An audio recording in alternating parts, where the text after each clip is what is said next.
Cooksy Mob, what is up? Hayden Deegan got his first of what will be a lot of victories in both Supercross and Motocross. This kid's for real. He didn't do it the way I said with a 1-1, but he still got it done and showed some qualities that like I said, these are qualities I didn't know he had when it began. I'm all in on this kid. I think he's the future. Might even be the now. Hunter had a frightening moment in that first turn. I've got an update on him. Chase Sexton and Jason Anderson both returned to the series, and we all wondered how they would do. Would they put a stop to the undefeated of Jet? Well, they didn't, but I got some thoughts on that too. So let's get into this thing. First, I want to thank Complete Med Solutions. You guys know Coach Rob. Coach Rob is one of the smartest, if not the smartest guy when it comes to training and overall health and wellness. His new program, CompleteMedSolutions.com, is where they take your blood and they're going to tell you exactly what you need to feel better, to perform better, and to just be healthier. It's for everybody. So check it out. Go see Coach Rob at Complete Med Solutions. Epic Garage Designs. You guys know Epic. Epic is awesome. Travis that runs this place he's cool. He's just one of my favorite people. And just go check out Epic Garage Designs. We can ship anywhere in the country. Floors, cabinets, moto tracks, custom with your name on them. There's a lot of stuff that Epic Garage Designs can do. So check out that website. Strapped. You guys know Ride Strapped, my favorite goggle company. It's America. They're American made, or not American made, but they're designed. It's literally a guy, Chris from Strapped, who's building this company, and he's building it on the right platform. So if you want free shipping on your goggles, ask him for Cooksy, the discount code when you're checking out. Get goggles, glasses, shirts, whatever. But yeah, hit up Chris and he'll dial you in. And I want to welcome Sea of 7. If you guys aren't familiar with Sea of 7, check out their website. This is a surf-based clothing company, and it's run by Jack English. They're coming on board. I love it's awesome. So he's really big into vintage motocross, old school motocross. It's one of the coolest brands. It's the only brand that I've dealt with where both of my kids, who think I'm nerdy as all hell, and they're probably right, they both agree with me that Sea of 7 is one of the coolest things that I have in my life. And my son steals my Sea of 7 shirts, and yeah, it's pretty cool. So check out Sea of 7. Let Jack know you appreciate him coming on board to support the Cooksy Mob. And all right, guys, let's get into this thing. You need people like me so you can point your fucking fingers and say, that's the bad guy. All right, guys, I want to start by, friend of the show, Bobby Piazza. Bobby Piazza is doing something really cool. He's prepping for the 2024 season, but he needs to get rid of his old stuff so he's taking it a little more serious. He's training. Let me know he's been on a training program for a month. He's busting his ass. So he's offering something that's unique. You know Bobby. Bobby is all about finding unique ways to fund his racing. He's got a Mercedes van. He's got his motorcycle. And he is raffling them off as the ultimate moto package. For $100, you get a ticket. He's going to sell 400 tickets, and you will win both the Sprinter van, or Mercedes, I don't know, this badass moto van, and a motorcycle. Yes, for $100. I already bought my ticket. I'm in on the raffle. Man, I hope I win it. Don't be pissed if I do, guys, because, yeah, I'm in on it too. Yeah, so support Bobby P. He's our guy. $100 gets you in his raffle. And let's get into the 250s, guys. Redbud! So, guys, Redbud was awesome. It didn't disappoint. That track was so gnarly. I'm telling you, I think that the sport is time. We've got to limit these tires. Maybe you guys like it when it gets that rough, but I think it makes for more of survival of the fittest rather than actually good racing. And the other thing they did is they changed the start. They went from the updated start to the old school start where they go left, right with that high-speed left sweeper. And while it's cool and I'm all for nostalgia, it was stupid. It was a dangerous start. There's a reason they changed it to begin with, because it was dangerous. And just for the sake of nostalgia, I really wish they wouldn't have gone back. And it almost cost us Hunter Lawrence, who's having just a storybook season with him and his brother. The Lawrences are doing something we've never seen. We've never seen two brothers dominate both races like this.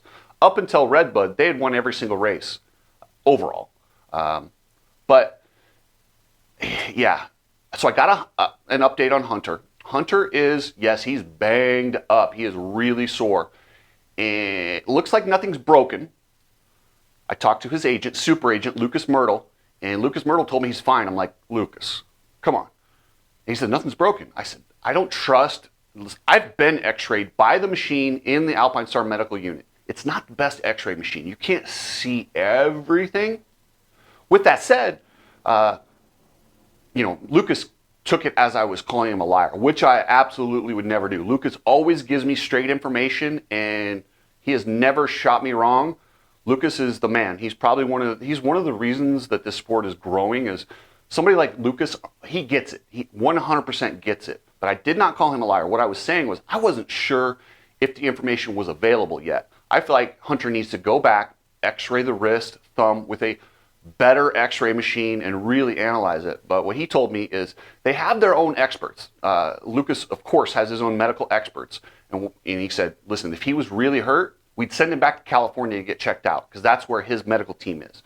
Instead, Hunter felt good. So he went back to Florida to get ready for Southwick, which is great news for everybody involved. So look for Hunter next week at Southwick. He's going to be dealing with some pain, but he's tough as nails. The guy is an absolute badass. So I had predicted that Hayden Deegan, feeling dangerous, on America's birthday, would win at Redbud. I thought he'd go 1-1 or 2-1. He went 3-2. But what that shows me is the intelligence of this kid. He knew that second moto where Hunter was. He was aware of the situation. He knew he didn't have to push to get the overall.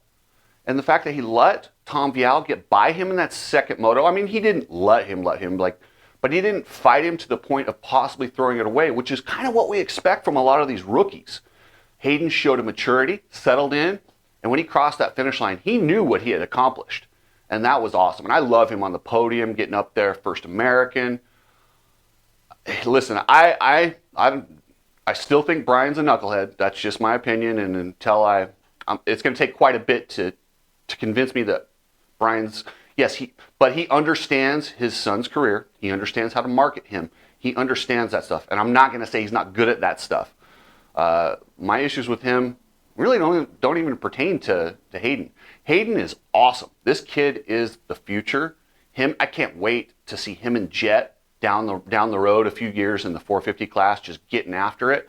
We've got two generational talents. This is a Carmichael Stewart type battle. This is a Chad Reed. We haven't seen this kind of domination in the sport like what Jet is doing since those guys. We've got Tomac and all these other guys. They're all good, but they're pretty close. You don't see this domination like Jet is doing. The fact that we're talking about an undefeated season is ridiculous in a sport with so much chance, and it's so difficult. I mean, you saw what happened to Hunter in that second moto. One little thing can change everything. You can go from being on top of the world to the back of an ambulance in a flash. I mean, just ask Eli Tomac. It's gnarly. It's really, really gnarly. It's the worst thing Hunter could do, which is exactly what he did, is give Deegan hope. Deegan already believes he can be the champion, but now to be just a few points behind with a wounded Hunter, we got ourselves a battle. This is exciting. I really, really like it. This is exactly what this series needed. And yes, I'm disappointed. Nobody ever wants to see someone like Hunter with Hunter's history go down.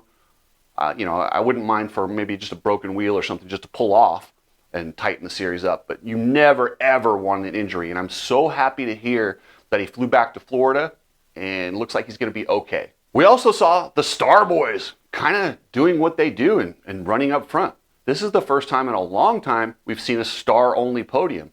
You went Deegan, Kitchen, Justin Cooper coming back from that scary, terrifying neck injury that could have cost him his life. Not only his career and the season, but it could have cost him his life if that thing swells up and closes off.